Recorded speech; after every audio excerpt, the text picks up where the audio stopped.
Sejumlah literasi sejarah Indonesia menyebut jatuhnya Kerajaan Galuh ke Mataram tahun 1595 menjadi cikal bakal berubahnya nama Galuh menjadi Ciamis.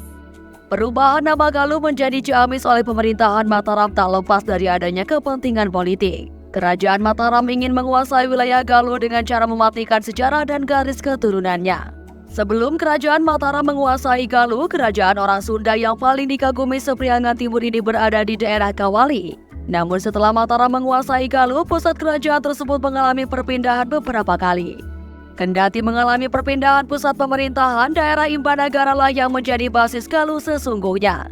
Maka hingga detik ini masyarakat Ciamis meyakini hari lahirnya Galuh yang juga diperingati dengan hari jadi Kabupaten Ciamis disamakan dengan berpindahnya pusat kerajaan Galuh dari Panyingkiran ke Imbanagara pada tanggal 12 Juni 1642. Menurut tayangan sejarah dalam salah satu kanal berjudul Asal-Usul Kota Ciamis, Jawa Barat, dominasi kerajaan Mataram semakin kuat untuk mengganti nama Galuh jadi Ciamis terjadi pada tahun 1915 sampai 1935. Lebih tepatnya, ketika daerah Galuh dikuasai seorang bupati yang congkak bernama R.A.A. Sasrawinata.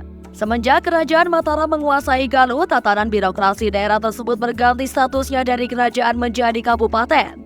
Begitupun pada masa R.A.A. Sasrawinata. Galuh yang dahulu terkenal sebagai kerajaan anti kolonial mendadak tunduk menjadi daerah yang menurut pada setiap perintah Belanda.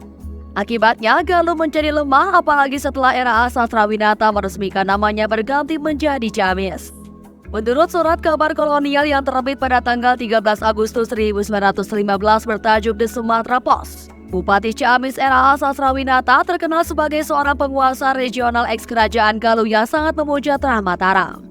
Sejumlah literatur lain mengatakan R.A.A. Sasrawinata merupakan orang pertama yang nekat menghapus sejarah Galuh. Ia juga ditugaskan oleh Mataram untuk memutuskan tali persaudaraan pewaris Galuh agar R.A.A. Sasrawinata bisa berkuasa sepenuhnya di wilayah tersebut. Ketika Mataram resmi menguasai Galuh, nampaknya kerajaan yang berpusat di tengah Pulau Jawa itu telah mengkontaminasi budaya Sunda. Pasalnya, para bupati utusan Mataram yang memerintah Galuh kala itu menerapkan beberapa tradisi orang Jawa dalam pemerintahannya.